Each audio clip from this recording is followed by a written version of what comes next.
بسم اللہ الرحمن الرحیم. میرا نام ڈاکٹر جاوید ہے. میں آج آپ سب لوگوں کے ساتھ بیٹھک کی دوسری نشست میں آپ کے سامنے حاضر ہوں. 10 منٹ پہلے ہی آج کے اس پروگرام کو شروع کیا ہے. اس کی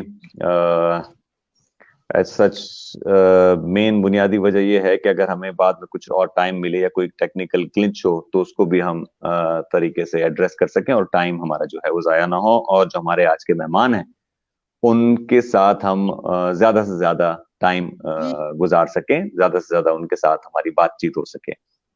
آج کے جو ہمارا بکرز ریویو ہوتا ہے, اس بکرز ریویو میں آج جو ہم نے پہلے بھی آپ کو بتایا تھا, جو ہم نے بک چوز کی ہے وہ شاہ جو رسالو یا شاہ کا رسالہ ہے, شاہ عبداللطیف بھٹائی کی شاعری کا مجموعہ ہے. اور اس کے لیے بات کرنے کے لیے ہم نے جس شخصیت کو دعوت دی ہے وہ ہیں ڈاکٹر شیر مہرانی صاحب. ڈاکٹر صاحب جو ہے وہ کراچی یونیورسٹی میں سندھی ڈپارٹمنٹ میں اسسٹنٹ پروفیسر کی حیثیت سے خدمت سر انجام دے رہے ہیں. ڈاکٹر صاحب سے مختصراً ڈاکٹر صاحب کو السلام علیکم. ڈاکٹر صاحب ویلکم کہتے ہیں آپ کو آج کے اس پروگرام میں.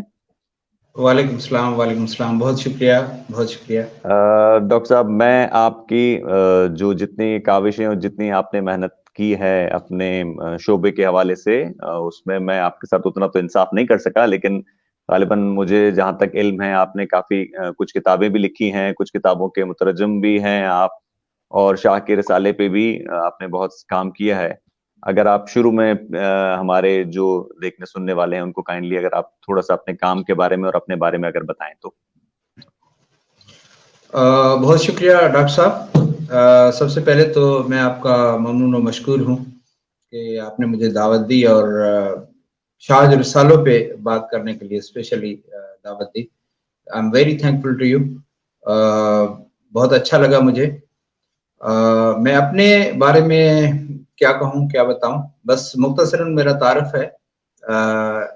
1 مارچ 1980 تالکہ کوٹڈی جی ڈسٹرکٹ خیرپور میں میرا جنم ہوا, ایک کسان کے گھر میں, اور پرائمری تعلیم وہیں گاؤں کے اسکول سے حاصل کی. اور گاؤں کا حسن میرے سامنے تھا. صبح اٹھتے تو چہچہاتے پرندے, پھولوں کی خوشبو, اور شام ڈھلتے ریتوں کی راستوں کی اڑتی ہوئی ریت گرد اور رات کے ستارے. یہ سب کچھ ایسا ماحول تھا کہ ایسا محصور کن ماحول جو پیورلی ہم نیچرل ماحول کہہ سکتے ہیں, جس میں کہ ایسا گاؤں کہ جہاں پہ آج بھی وہ الیکٹریسٹی اس ڈھنگ کی نہیں ہے. تو ایسے گاؤں میں میری آنکھ کھلی. میں نے اپنے گرد اگر روشنی دیکھی تو سورج کی دیکھی, چاند کی دیکھی اور ستاروں کی دیکھی. اندھیرا دیکھا تو رات کا دیکھا. میں نے اندھیرے بھی خوب دیکھے اور روشنی بھی خوب دیکھی, اور جو نیچر کا اصل حسن ہے اس کا مشاہدہ کیا. بی ایس سی میں نے شاہ عبداللطیف یونیورسٹی سے باٹنی میں کی, اور ایم اے سندھی, اور اس کے بعد ایم اے انگریزی ادب, اور اس کے بعد P H D Karachi university سے ہی کی سندھی میں. شاہ عبداللطیف بھٹائی کی شاعری میں حسن کا فلسفہ, جمالیات, حسن کا فلسفہ, اس پہ میں نے پی ایچ ڈی کیا. اور اس کے بعد کچھ کتابیں لکھی.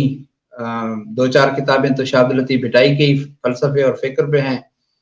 ایک میں شاہ عبداللطیف بھٹائی کے جو احساس جمال ہے, جو حسن کا تصور ہے, ایک کتاب اس پہ ہے.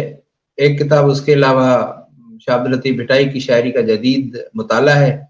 اس میں آج ہم شاہ عبداللطیف بھٹائی کی شاعری کو کیسے سمجھ سکتے ہیں, یہ چیزیں میں نے دینے کی کوشش کی ہے.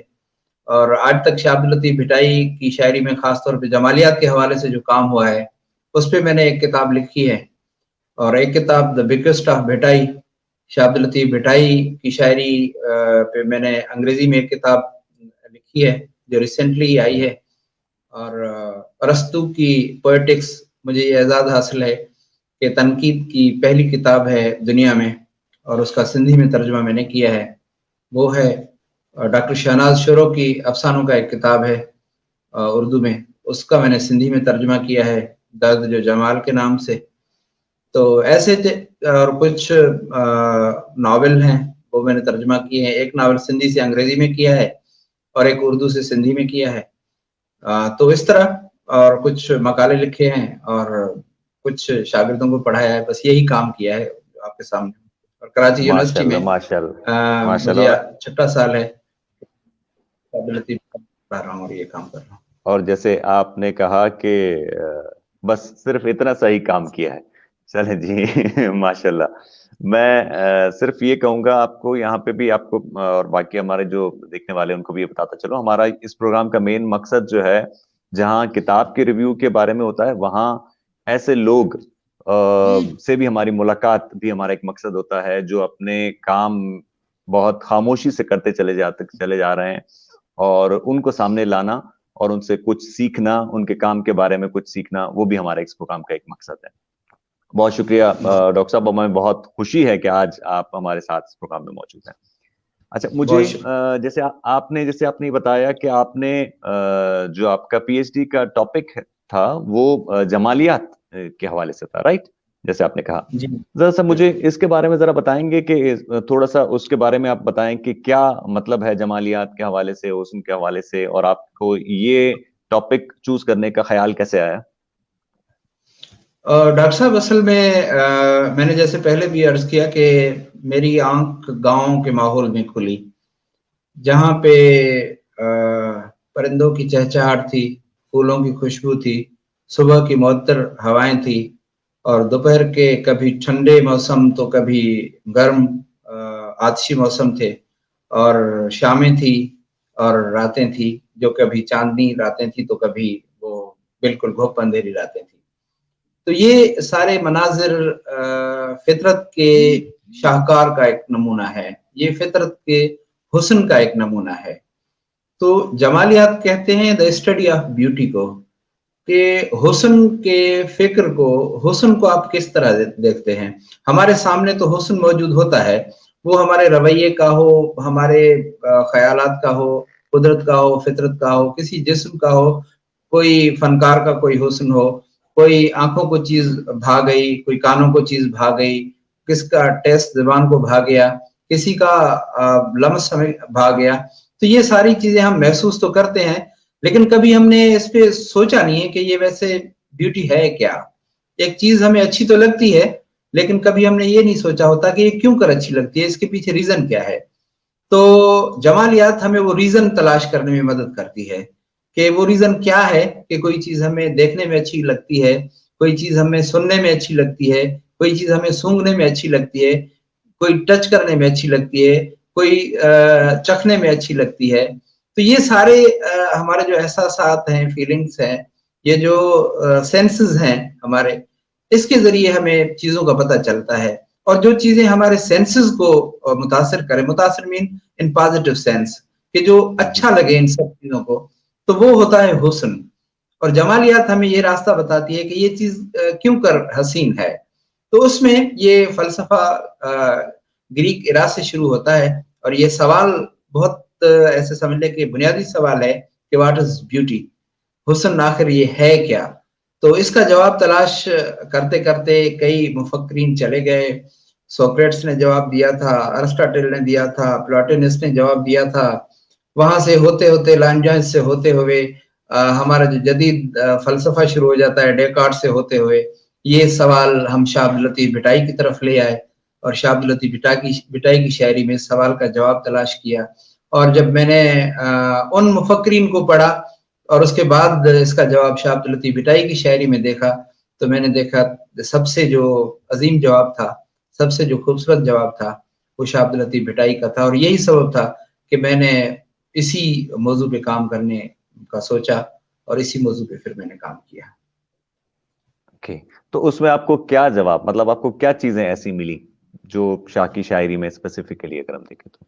अच्छा, अब ग्रीक में ये कहा गया कि जो चीज नेक है वो खूबसूरत है, और उसके बाद सवाल आया जो चीज सच है वो खूबसूरत है, और उसके बाद कहा गया जो चीज अखलाक है, आला अखलाक है, वो चीज खूबसूरत है। और उसके बाद कहा गया जिस्म में, कि जिस जिस्म में सिमेट्री है, उसमें तनासुब है, वो खूबसूरती है। और उसके बाद एक beauty lies in the eyes of beholder, जो बाहर मौजूद नहीं है, हुस्न देखने वाले की आंख में मौजूद है। और किसी ने कहा कि नहीं, हुस्न तो मौजूद है, अगर कोई नहीं देख पाता तो वो उस हुस्न को कैसे परसीव करेगा। इसका मतलब है कि हुस्न चीज में मौजूद है, जो सामने मौजूद है। लेकिन शाह अब्दुल लतीफ भिटाई के यहाँ आके मैंने जब मुताला किया तो मुझे महसूस हुआ, जो कि इससे पहले मैंने कहीं किसी थ्योरी में ये चीज नहीं पढ़ी थी, वो सिर्फ शाह अब्दुल लतीफ भिटाई की शायरी में ही मैंने पढ़ा। शाह अब्दुल लतीफ भिटाई की शायरी से ये नतीजा निकलता है कि हुस्न चीज में भी मौजूद है, आंख में भी मौजूद है, लेकिन एक्चुअली जो हुस्न है वो उस कनेक्टिविटी में है, जो एक फ्रीक्वेंसी है, जो देखने वाली आंख और आगे जो सामने चीज है, इसको जो कनेक्ट करती है। असल में हुस्न उस कनेक्टिविटी का नाम है, उस फ्रीक्वेंसी का नाम है, जो फर्द के दाखिल से खारिज तक ले जाती है और खारिज से दाखिल तक ले आती है। तो वो एक्चुअली असल ब्यूटी वही है, क्योंकि कभी कभी हम चीज देखते तो हैं लेकिन हम उसके हुस्न तक नहीं पहुंच पाते। इसका मतलब है कि हम उसकी फ्रीक्वेंसी को नहीं पहचान पाए। कोई चीज किसी के लिए खूबसूरत हो सकती है, हमारे लिए वो जरूरी नहीं है कि हमारे लिए वो खूबसूरत हो, लेकिन हर चीज किसी ना किसी के लिए जरूर खूबसूरत होती है। और ये नतीजा और ये फलसफा और ये फिक्र वाज़ेह होता है जब हम शाह अब्दुल लतीफ भिटाई की शायरी पढ़ते हैं और वो कहता है, हौसलो हैरत में करे की न दरक, जो हुस्न संदो हक सो कवर पुरड़े की न की। हुस्न हमेशा हमें हैरानगियों में ले जाता है, हैरानगियों की गहराइयों में ले जाता है, और जो देख नहीं पाता हुस्न उसको नजर नहीं आता। तो ये फलसफा, ये ब्यूटी है शाह अब्दुल लतीफ भिटाई के पास, जो कि शाह अब्दुल लतीफ भिटाई हमें हुस्न के एक ऐसे समझ ले के जहान से मुतारिफ कराते हैं, एक ऐसी दुनिया में ले जाते हैं जहां में हैरत ही हैरत है। आदमी ताज्जुब में ही आ जाता है कि हुस्न के इतने भी मनाजिर और मज़ाहिर हो सकते हैं, और सारे मनाजिर और मज़ाहिर हमें तब नजर आते हैं जब हम शाह अब्दुल लतीफ भिटाई की शायरी में दाखिल हो जाते हैं। बहुत खूब आपने बहुत जबरदस्त बात की कि हम जो सिर्फ हम एक सारी चीज पे देख रहे होते हैं, तो आपने उसके मुख्तलिफ और पहलुओं पे भी बहुत अच्छे से रोशनी डाली। अच्छा, मुझे ये बताइएगा कि जैसे आपने खूबसूरती को ये मुख्तलिफ डायमेंशंस के हिसाब से आपने एक्सप्लेन किया शाह साहब की शायरी के तनाजुर में, तो खूबसूरती के अलावा मतलब शाह साहब की शायरी में आपने ये चीजें भी देखी, जमालियात देखा, खूबसूरती को कैसे उन्होंने एक्सप्लेन किया हुआ है, तो खूबसूरती को ही उन्होंने एक्सप्लेन किया हुआ है या और भी बहुत सारी चीजों को उन्होंने इस अपनी शायरी के जरिए से एम्फसाइज किया हुआ है या इस पे फोकस किया हुआ है? देखिए, शाह अब्दुल लतीफ भिटाई की शायरी मल्टी डायमेंशनल शायरी है। वो फर्द के महसूसात को सामने ले आती है। हम हर वक्त हुस्न के पैकर से नहीं गुजर रहे होते, हमें भूख भी लगती है, हमें प्यास भी लगती है, हमें परेशानी भी होती है, हमें गुस्सा भी आता है, हमें खुशी भी होती है, हमें गम भी महसूस होता है। तो शाह अब्दुल लतीफ भिटाई बुनियादी तौर पे हमारी कैफियत का शायर है, हमारी महसूसात का शायर है। हम जो जो चीज महसूस करते हैं, शाह अब्दुल लतीफ भिटाई उस महसूसात को लेके हमारे सामने आता है। हम जब गुस्से में होते हैं तो हमें वो वहां पे जो है ना वो इंटरप्रेट कर रहा होता है। हम जब मोहब्बत कर रहे होते हैं तो हमें वो वहां पे गाइड कर रहा होता है। हम जब तन्हा होते हैं तो हमारे साथ वो कंपनी कर रहा होता है। हम जब मेले में होते हैं वो हमारे साथ खुश होकर घूम रहा होता है।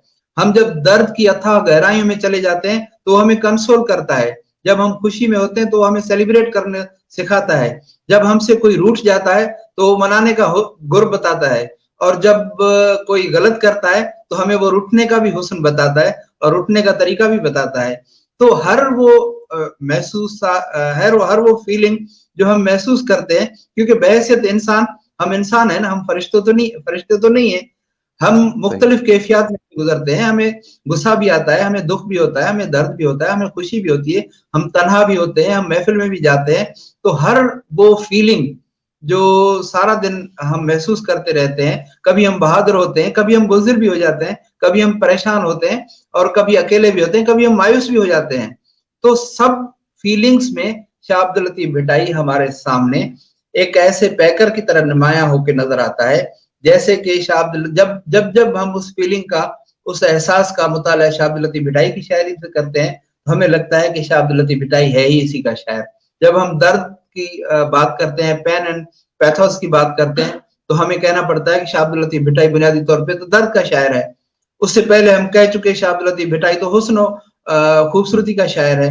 اور اس کے بعد جب ہم عشق میں جاتے ہیں تو ہمیں کہنا پڑتا ہے کہ شاہ عبد اللطیف بھٹائی تو بنیادی طور پہ عشق کا شاعر ہے. اور اس کے بعد جب ہم اسٹرگل میں چلے جاتے ہیں، کیونکہ جب ہمارے حقوق چھینے جاتے ہیں تو ہم اپنا وجود منوانے کے لیے اسٹرگل کرتے ہیں. جب ہم اسٹرگل کے مراحل سے گزر رہے ہوتے ہیں ہمیں لگتا ہے شاہ عبد اللطیف بھٹائی تو اسٹرگل کا شاعر ہے.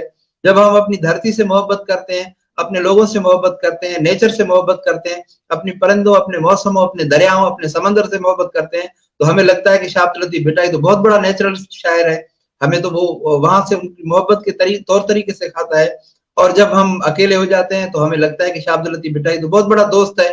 وہ ہمیں اکیلے میں اکیلا ہونے نہیں دیتا، مایوسی میں ہمیں مایوس نہیں ہونے دیتا، پریشانی میں ہمیں پریشانی سے نکال دیتا ہے. اور ہم جب تھک ہار کے کہیں نہ کہیں مایوس ہوتے ہیں یا ایسے سمجھ لے کہ بزدلی کا کوئی ایک عنصر ہمارے اندر پیدا ہو جاتا ہے، ہم ڈرپوک بنتے ہیں، تو شاہ عبد اللطیف ہمیں ایک ڈھارس بناتا ہے اور ہمیں کہتا ہے کہ نہیں، یہ تو آپ پہ لازم نہیں ہے کہ آپ اتنے احساسات رکھیں اور محبت کریں اور آپ پھر ڈر بھی جائیں. تو وہ تو ہمیں بہادری کے ہنر بھی سکھاتا ہے. تو ہر وہ فیلنگ جو ہمارے پاس ہوتی ہے اور ہم محسوس کرتے ہیں، ہم جب اس فیلنگ میں شاہ عبد اللطیف بھٹائی کو پڑھتے ہیں، شاہ رسالوں کو پڑھتے ہیں، تو ہمیں لگتا ہے کہ کور ٹاپک جو ہے نا شاہ رسالوں کا یہی ہے جو ہم فیل کر رہے ہوتے ہیں. واہ، بہت خوبصورت. تو اس کا مطلب آپ یہ کہنا چاہ رہے ہیں کہ یہ سارے جذبات جن کا ابھی آپ نے تذکرہ کیا، یہ سارے جذبات شاہ کے رسالے میں ان کے جو اشعار ہیں ان کے ذریعے سے انہوں نے وہ آگے تک کنوے کیے ہیں، ان کو ایلیبوریٹ کیا ہے. اور جیسے آپ نے کہا کہ صرف فرد کے حد تک نہیں، انہوں نے باقی باہر ماحول، نیچر کے حوالے سے بھی بات کی ہے، خدا اور رسول کے بارے میں بھی بات کی ہے، ہر ایک چیز کے بارے میں اور یہ جذبات کے بارے میں اس کا ذکر کیا ہے. ایسا ہی کہنا چاہ رہے ہیں؟ بالکل. اصل میں شاہ عبد اللطیف بھٹائی نے جو کیریکٹرز لیے ہیں، بنیادی طور پہ شاہ عبد اللطیف بھٹائی کی جو شاعری ہے شاہ رسالو، اس میں 30 سر ہیں، اس میں 30 سر ہیں. ایسے سمجھیں کہ 30 ٹاپکس ہیں اس میں. اور امر جلیل نے کہا تھا کہ ہاں، چیپٹرز ہیں، ٹاپکس ہیں اور یہ مضامین ہیں. اور امر جلیل نے لکھا تھا کہ دنیا میں ٹوٹل 36 مضامین ہیں جن پہ کہ آج تک لکھا گیا ہے. اس سے باہر کوئی مضمون نہیں ہے، اس سے باہر کوئی بھی ایسی چیز نہیں ہے جو ان 36 مضامین سے باہر جا رہی ہو چیز. اور شاہ عبد اللطیف بھٹائی کا رسالہ جو مرزا خلیج بیگ نے ترتیب دیا ہے اس میں 36 سر ہے. تو ہم کہہ سکتے ہیں کہ ایسی کوئی چیز نہیں ہے دنیا میں جس کا کہ ذکر، جس کا کہ کوئی نہ کوئی حصہ شاہ عبد اللطیف بھٹائی کی شاعری میں ہمیں نہ ملتا ہو. ایسی کوئی فیلنگ نہیں ہے. جیسے اس کی جو کور سٹوریز ہیں وہ 7 سٹوریز ہیں، 7 ہیروئنس اور 7 ہیروز ہیں. ویسے تو اس کے 10 ہیرو ہیں اور 10 ہیروئنس ہیں، لیکن جو کور ہیروئنز ہیں، جو کور سٹوریز ہیں اس کی، وہ 7 ہیں. جیسے ہم اگر وطن دوستی کی بات کرتے ہیں، وطن سے محبت کی بات کرتے ہیں، اپنوں سے اپنے جو ہمارے ہیں، جو ہمارے آس پاس ہیں، وہی زبان بولتے ہیں اور ہماری طرح اٹھتے بیٹھتے کھاتے پیتے، ہماری طرح ایکشن ری ایکشن دیتے ہیں. اگر ان کی بات کرتے ہیں تو ہم ماروی کی طرف چلے جاتے ہیں اور ان سے وطن سے محبت کرنے کا ہنر ہم سیکھتے ہیں.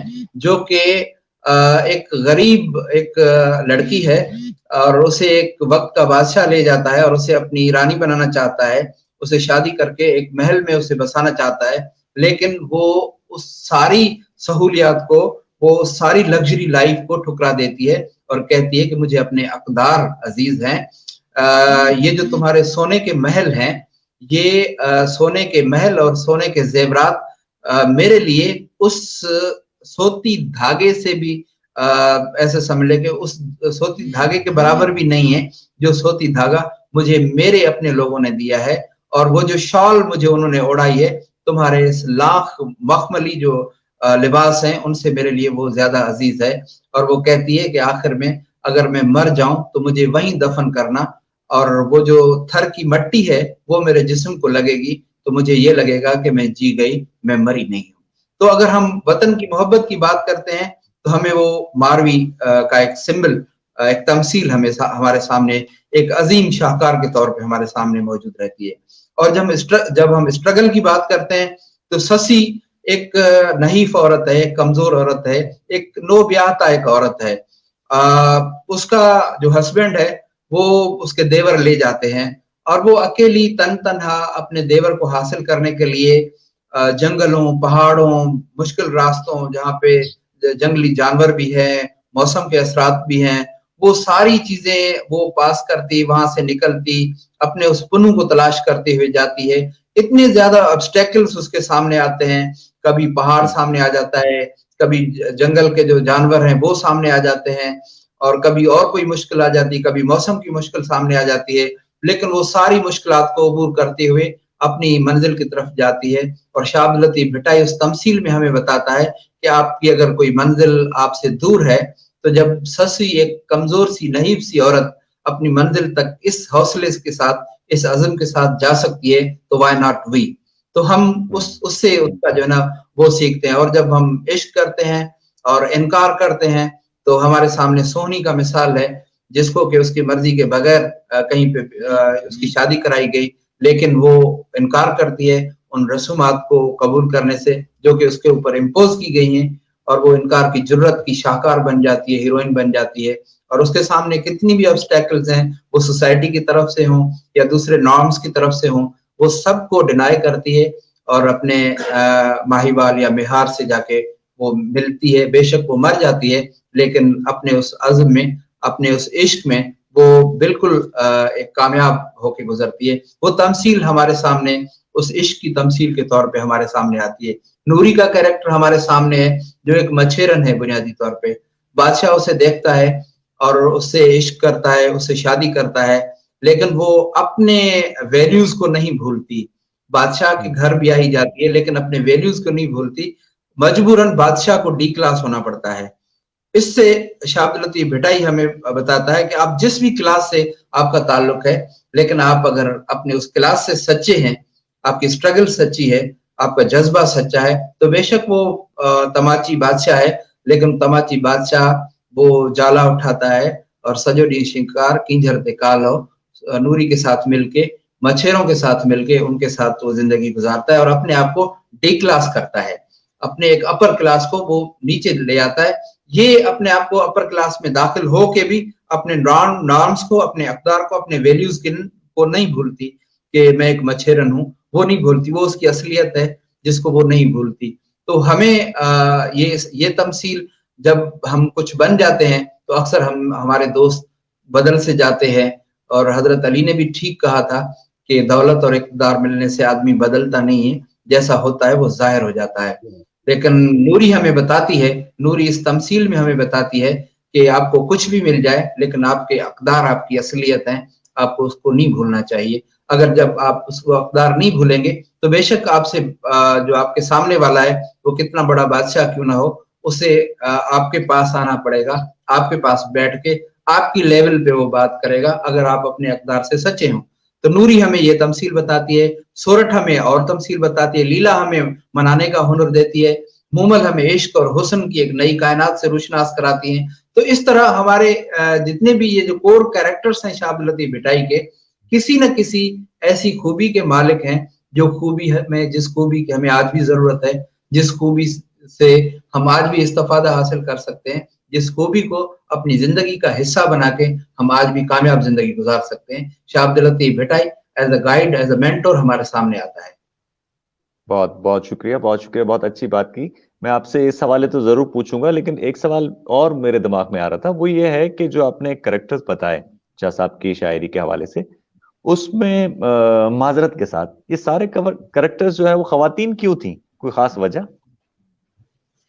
हाँ, इसकी एक वजह है। शाह अब्दुल लतीफ भिटाई को जब हम पढ़ेंगे तो शाह अब्दुल लतीफ भिटाई का दौर हमें पढ़ना पड़ेगा, क्योंकि जो पोइट्री होती है, जो लिटरेचर होता है, उस दौर के तनाजुर में अगर पढ़ा जाए तो वो ज्यादा ऐसे समझ लें कि एक पावर के साथ हमें समझ में आता है और डिलीवर होता है हमारी तरफ। शाह अब्दुल लतीफ भिटाई ने उस दौर में शायरी शुरू की जब सिंध में एक ऐसे समझ लें कि बहुत H.T. सोर ने ये कहा है कि the period was very much tough in the history of Sindh. बहुत एक सख्त एक जो है ना वो पीरियड था 1690 में उनकी पैदाश होती है और 1752 में उनका विसाल होता है। और सिंध में एक अफरा तफरी थी, मुगल अपना दौर कंप्लीट कर रहे थे, मुगल एक अफरा तफरी में से गुजर रहे थे और कल्हड़ा जो मकामी बादशाह थे वो पावर में आ रहे थे और वो डरे हुए थे, सहमे हुए थे और वो किसी भी ऐसी जो बगावत थी, इम्कानी बगावत थी, मुमकिन बगावत थी, उससे फेस करने के उसमें नहीं थे।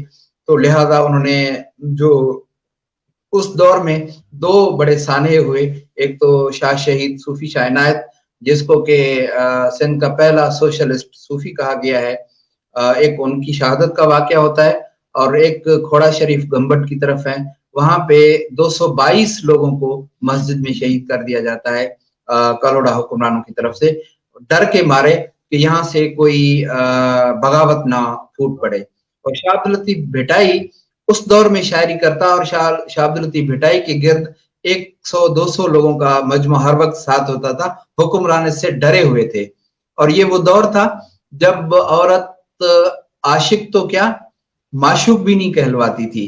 उस दौर की अगर हम दूसरी शायरी पढ़ें, दूसरे जो शोरा है उनकी शायरी पढ़ें, इवन आप उर्दू शायरी का मुताला करें, इवन इस दौर की आप अंग्रेजी शायरी पढ़ें, तो उन्होंने अपने महबूब को डर के मारे अगर मोनिस है भी तो मुजक्कर करके पेश किया है। आप अंदाजा करें कि उस दौर में जब महबूब मोनिस महबूब भी नहीं हो रहा था, वहां पे शाह अब्दुल लतीफ भिटाई ने औरत को आशिक करके पेश किया है। ये उस शायर का कमाल है, क्योंकि इस शायर ने औरत की अहमियत को जाना था और उसने कहा था कि बुनियादी तौर पे ये आशिक है, ये डूअर है, डूअर ऑफ द वर्क है, ये पहल करने वाली है, लेकिन मुआशरा उसे पहल नहीं करने दे रहा। हालांकि ये जितनी भी कहानियां हैं, जितने भी ये अफसाने कहें या रुमानवी दास्तान है, शाह अब्दुल लतीफ भिटाई से कोई 400-500 साल पहले हो चुके थे सिंध में, लेकिन ये डिनाय किए गए थे, इन पे कोई कलम नहीं उठा रहा था, इनको महाफिल और मजालिस में इन पे बहस नहीं की जाती थी, क्योंकि ये औरतें थी और औरत को वो मकाम नहीं दिया जा रहा था। तो शाह अब्दुल लतीफ भिटाई ने औरत को वो मकाम दे के जिसकी कोई वो हकदार थी, जिसका के उसको उस पे हक था, वो दे के साबित किया कि वो एक बहुत बड़ा अजीम शायर था और उसके सामने जेंडर डिस्क्रिमिनेशन नहीं थी। अगर एक औरत ने बहुत बड़ा काम किया है तो वो उसको ट्रिब्यूट देता है और उसको इवन इस हद तक कहता है, ससुई लंघियो सो मर्द जह मात किया। ससुई के कैरेक्टर की हिम्मत को वो इस तरह ट्रिब्यूट देता है कि ससुई ने वो काम कर दिखाया है जो मर्दों से नहीं हो पाया। जहां जो ऐसे ऐसे मुश्किल रास्ते उसने क्रॉस किए हैं, जहां से जो बहादुर लोग हैं, मर्द हैं, बहादुर मर्द हैं, वो भी कांप उठते थे, लेकिन वहां से ससी अपने इश्क को रहनुमा करके, अपने इश्क को अपने ऊपर इम्पोज करके वो वहां से गुजरती है, वो डरती नहीं है। तो उस दौर में शाह अब्दुल लतीफ भिटाई ने औरत को आशिक करके पेश किया है, जिस दौर में औरत को माशूक तक नहीं किया जा रहा था। तो ये उस अजीम शायर का कमाल है। वाह, बहुत खूब सर, बहुत खूब। आपने बहुत ही खूबसूरती से इस सारी चीजों को एक्सप्लेन किया है। मुझे एक चीज और भी अगर आप बताते चलें, वो ये है कि उनके जो भी कैरेक्टर थे वो क्या सारे ही मस्बत कैरेक्टर थे, ये जिसमें जैसे सबकी स्ट्रगल दिखा रहे हैं, सबकी अपने वतन की तरफ मोहब्बत बता रहे हैं, या ना थकने वाली या ना रोकने वाली स्ट्रगल के ऊपर वो उस चीज को, उस जज्बात को बता रहे हैं? सारे ही कैरेक्टर जो है वो इतने ही पॉजिटिव थे या किसी के ऊपर कोई तनकीद भी हुई है? नहीं, बिल्कुल शाह अब्दुल लतीफ, मैंने कहा ना कि हम एक जिंदगी से गुजर रहे हैं और जिंदगी में बहुत सारी चीजें हमारे सामने आती हैं, हम कभी अच्छे होते हैं, हम कभी बुरे भी होते हैं और हम पॉजिटिव नेगेटिव को साथ लेके चल रहे होते हैं। लेकिन शाह अब्दुल लतीफ भिटाई सच्चाई का शायर है। वो अजाजील को भी ट्रिब्यूट पेश करते हैं उसके इश्क की वजह से। आशिक अजाजील ब्यामड़े सदड़िया मजा से सभी लानती लाल थियो, अजाजील तक को वो हीरो करके पेश करते हैं। क्यों करके हीरो करके पेश करते हैं कि उसने तो खुदा से ये वादा किया था ना कि मेरा महबूब सिर्फ और सिर्फ तू है और मैं सजदा सिर्फ तुम्हें करूंगा, और खुदा ने जब उसे हुक्म दिया कि आदम को सजदा करो तो उसने इनकार कर दिया। और शाह अब्दुल लतीफ भिटाई इसकी इनकार को ट्रिब्यूट पेश कर रहा है कि इश्क की इंतहा तो ये है ना कि महबूब अगर एक है तो उसी महबूब बनाना है, किसी दूसरे दरवाजे पे वो सजदा नहीं करना, बेशक वहां से कितना भी नुकसान क्यों ना उठाना पड़े। وہ اس تک کو ٹریبیوٹ پیش کرتا ہے اور اس کے سامنے زندگی ہے. جیسے اب آج کل کا دور ہے, کبھی کبھی دوست کہتے ہیں کہ آج کل کے دور میں شاہ عبد اللطیف بھٹائی کو سمجھنا تھوڑا سا مشکل ہے, اور میں کہتا ہوں کہ بہت آسان ہے, صرف کنڈیشنز اور معروضی حالتیں تبدیل ہو رہی ہیں. اب ہم جب موبائل یوز کر رہے ہوتے ہیں تو جو ہمارے ساتھ میں بیٹھا ہوتا ہے وہ ہماری اسکرین پہ دیکھ رہا ہوتا ہے کہ کیا کر رہا ہے, کیا بات کر رہا ہے. اس طرح کے ہوتے ہیں نا, ظاہر ہے ہم اس زندگی سے گزر رہے ہیں, ایسے کئی ہمارے وہ تجربات ہوتے ہوں گے اس دنیا میں. تو شاہ عبد اللطیف بھٹائی ایسے کیریکٹر کو جو کہ اس طرح کر رہا ہے, جس کی عادت ایسی ہے, اس کے لیے کہتا ہے کہ کھرکھے کھپر کھا نانگ منیارا نکری بیٹھو کی کنائے سربر سپیرین جی. تو اے سانپ, اے زہریلا سانپ, نکلو اور اس گدھے نما شخص کو ڈنس کے مار دو. اب وہ کیریکٹر اس کو شاہ عبد اللطیف بھٹائی بہت بڑے پیمانے پہ کریٹیسائز کرتا ہے, اور اس عادت کو بالکل بھی ناپسند کرتا ہے کہ کوئی آدمی اگر اس طرح کی حرکت کرتا ہے. شاہ عبد اللطیف بھٹائی اس کو قرض کرتا ہے کہ اس طرح کا اگر کوئی عمل کرتا ہے تو اس کو کہتا ہے کہ جاؤ اس کو ڈھنسے اور اس مار دو, کیونکہ یہ دو محبوب ہیں, ایک دوسرے کی باتیں کر رہے ہیں, راز و نیاز کی باتیں, اور اس میں گھسے جا رہا ہے, وہ باتیں ان کی سنے جا رہا ہے. ایک اس کیریکٹر کو شاہ عبد اللطیف بھٹائی بہت حد تک وہ ایسے سمجھ لے کہ قرض کرتا ہے. دوسرا وہ کیریکٹر جو کہ کسی کی کامیابی سے جیلس ہوتا ہے, اگر کامیابی سے جیلس ہوتا ہے تو اس کے لیے شاہ عبد اللطیف بھٹائی کہتا ہے کہ اللہ خرجین مدی جنی من میں اسائی پرنجوں امیدو پسند تہاں پوئے مرن سڑی نہیں سور میں. کہ ایسے لوگ, ایسے گدھے نما لوگ بے شک زندہ رہیں اور ہماری اور ہمارے محبوبوں کی کامیابی دیکھیں, ہمارے دوستوں کی کامیابی دیکھیں. اب جب کامیابی کے ہم مینار پہ اور معراج پہ پہنچ جائیں تو اس کے بعد بے شک جل کے اس درد میں جل کے مر جائیں, اس کے بعد مر جائیں. تو یہ وہ فیلنگز ہیں جو ہم محسوس کرتے ہیں. تو شاہ عبد اللطیف بھٹائی کے ہاں نیگیٹو پازیٹو کیریکٹر سب ہی ہیں, اور ایون وہ جو ریلیجس اسکالر بنے پھرتے ہیں, سو کالڈ ریلیجس اسکالر, ان کو وہ کریٹیسائز کرتا ہے کہ ان پر نہیں ایمان جی کلمے گو کو اٹھائیں, جس طرح اے کلمے گو اے مسلمان, تم سمجھ رہے ہو ایمان اس طرح ہے ہی نہیں. دگا تو دل میں شرک ہے شیطان منہ میں مسلمان اندر آدر آئی ہیں. سارا دن تو دگا اور شرک اور شیطان لیے پھر رہے ہو, اور آپ تو صرف منہ کے مسلمان ہو, اور تمہارے اندر تو وہ آزر ہے جو حضرت ابراہیم کا چچا تھے اور جو بت فروش تھے اور بت بناتے تھے. تم نے اندر اپنے تو آزر کو بٹھا رکھا ہے اور باہر کے مسلمان بنے پھر رہے ہو. تو اس طرح اس کو بھی کہتا ہے. تو کوڑو تو کفر کی کافر موقع اٹھائے, تو اگر ہندو ہے تو اسے بھی کریٹیسائز کر رہا ہے. ہندو ہر نہ آئی جڑیوں تو نہ جگائے تلک تہیں کے لائے سچو جو شرک سی, تم تو ہندو کہلوانے کے لائق نہیں ہو. جو ہندو ہوتا ہے وہ تو یہ شعور کی تیسری آنکھ لگاتا ہے, وہ دو آنکھوں سے جو چیز نظر نہیں آتی, یہ جو تلک لگاتا ہے وہ تو شعور کی تیسری آنکھ ہوتی ہے. تمہارے اندر تو ٹکے کا شعور نہیں ہے, تم اس کے لائق ہی نہیں ہو کہ ہندو کہلواؤ. تو وہ وہاں پہ اسے کریٹیسائز کرتا ہے, یہاں پہ اس کو کریٹیسائز کرتا ہے. تو اس طرح پازیٹیو نیگیٹو کیریکٹر سارے موجود ہیں, کیونکہ ہماری زندگی پازیٹیو اور نیگیٹو کے درمیان چل رہی ہوتی ہے. یہ ساری فیلنگز ہم محسوس کر رہے ہوتے ہیں, اور جو اپنے ہیں ان کے لیے کہتا ہے کہ ہو چونی تو نچو واتا ورائے. اگر وہ تمہیں کچھ کہہ بھی دیتے ہیں تو آپ ان کو وہی اسی زبان میں اسی ٹون میں دوبارہ ان سے بات نہ کرو, کیونکہ اچھا نہیں ہے. وہ تمہارے دوست ہیں, اگر غصے میں کچھ کہہ بھی دیتے ہیں تو ان کو دوبارہ اسی ٹون میں اسی لہجے میں جواب نہیں دینا چاہیے. اگر کوئی اپنے ہیں تو ان کے لیے یہ کہتا ہے. اور دوسری جگہ کہتا ہے کہ سورے مری سو بکے تو دل جاوا میں وسار ہن بھالا وڑ بھاکرے آری ڈھال مڈھار متھا تیگ ترار مارت متارو تھے. تمہیں لڑنا چاہیے. تم کن سے لڑنا چاہیے؟ ظاہر ہے جو تمہارے اپنے نہیں ہیں. دھریائی دھاریا مٹر مجھے جا تھیا, جو شروع سے تمہارے اپنے نہیں ہیں, جو تمہارے دشمن ہیں, ان سے لڑو, اپنے رائٹ کے لیے لڑو. وہ لڑنے کا بھی سبق دیتا ہے اور منانے کا بھی سبق دیتا ہے, روٹنے کا بھی سبق دیتا ہے. رس جی روٹو رانو سوڈو سیاڑو کدے نہ آیو پاکتے. اس طرح روٹنا چاہیے جس طرح رانو مومل سے روٹ کے چلا گیا تھا. جب چلا گیا تو کبھی واپس اس پہ نہیں آیا. اگر روٹنا چاہیے تو اس طرح روٹنا چاہیے. منانا چاہیے لیلا ہے ملہی تاپن لیلا ہے آسر ملا ہے سجن بازارو گھنو. اور لیلا کے توسط سے منانے کا ہنر بھی ہمیں بتاتا ہے کہ اگر وہ روٹ جائے, مناؤ مناؤ پھر مناؤ, آخر وہ مان ہی جائے گا, تمہیں منانا چاہیے. تو یہ روٹنا, منانا, محبت کرنا, لڑنا, جھگڑنا, یہ وہ ساری کیفیات ہیں جو ہمیں شاہ عبد اللطیف بھٹائی کی شاعری سے ملتی ہیں. وہ ایک مکمل شاعر ہے اور زندگی کا مکمل شاعر ہے. زندگی میں ساری چیزیں جو ہمارے سامنے ہیں وہ ساری چیزوں کا اس میں درس دیتا ہے, اس پہ بحث کرتا ہے اور اسی میں سے وہ راستے نکال کے دیتا ہے.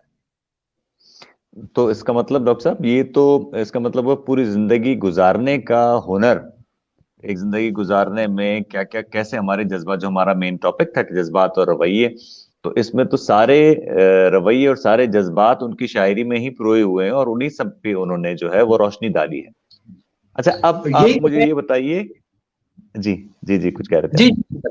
میں یہی کہہ رہا ہوں کہ وہ زندگی کا شاعر ہے. زندگی میں جتنے بھی مناظر, مظاہر اور مشاغل اور مشکلاتیں آتی ہیں, آسانیاں آتی ہیں, وہ سبھی کا شاعر ہے. بالکل. تو اچھا اب جو ہمارے دیکھنے والے اور جو سن رہے ہیں یا دیکھ رہے ہیں, ان کے لیے یہ ہے کہ کیا یہ رسالہ صرف سندھی میں ہی ہے یا اردو میں بھی ہے, اور اس کو سمجھنا, جیسے اکثر یہ تاثر ہے کہ بہت مشکل زبان ہے اور اس کو پڑھنا ایون جو سندھی اسپیکنگ لوگ ہوتے ہیں ان کے لیے بھی پڑھنا مشکل ہے, اس کا تلفظ تھوڑا سا مشکل ہے, کیا واقعی ایسا ہے؟ نہیں, مشکل نہیں ہے. شاہ عبداللطیف بھٹائی, ویسے تو میں پہلے عرض کروں کہ عربی میں بھی ترجمہ ہوا ہے, اردو میں بھی ہوا ہے, انگریزی میں بھی ہوا ہے, سرائکی میں بھی ہوا ہے, پنجابی میں بھی ہوا ہے, بلوچی میں بھی کچھ کنٹینٹس ہوئے ہیں. کچھ ہمارے دوست ہیں بلا شاری صاحب, وہ بلوچی میں مزید اس پہ کام کر رہے ہیں. تو یہ مختلف زبانیں, جو علاقے زبانیں, پشتو میں ترجمہ ہوا ہے شاہ عبداللطیف بھٹائی کا. تو اس پہ ایک تو ترجمے کے حوالے سے کام ہو رہا ہے اور ہوا ہے, کافی کام ہوا ہے. اور اس کے علاوہ جہاں تک سمجھنے کی بات ہے, شاہ عبداللطیف بھٹائی سمجھنے میں مشکل نہیں ہے, بالکل آسان ہے. لیکن ایک شرط ہے, وہ شرط ہے دل کے حضور اور سچائی سے پڑھنے کا شرط. آپ جب پڑھیں گے تو شاہ عبداللطیف بھٹائی آپ کو سمجھ میں آتا جائے گا. ظاہر ہے ایک 300 سال پہلے کی زبان ہے, لہجہ ہے, اس میں کچھ تو ایسے الفاظ ہیں کہ جو آج متروک ہو گئے ہیں, جو ترک ہو گئے ہیں, جو ابھی استعمال میں میرے خیال نہیں میں ہے. ڈاکٹر صاحب کا انٹرنیٹ کی کنیکٹیوٹی کی وجہ سے ہماری گفتگو بیچ میں آدھے میں رہ گئی ہے, لیکن ڈاکٹر صاحب نے نہایت ہی خوبصورتی سے ساری چیزوں کو بہت ہی اچھے طریقے سے ایلیبوریٹ کیا, اور میرے خیال میں وقت کیسے گزرتا چلا گیا مجھے تو بالکل اندازہ نہیں ہوا, اور ابھی آدھا گھنٹہ جو ہمارا اس نشست کا جو ٹائم ہوتا ہے وہ بھی مکمل ہوا. امید کرتا ہوں کہ ڈاکٹر صاحب جو ہے وہ جوائن کر پائیں ہمیں اگر اس میں, لیکن سچ بتاؤں تو مجھے اس چیز کے بارے میں بالکل اندازہ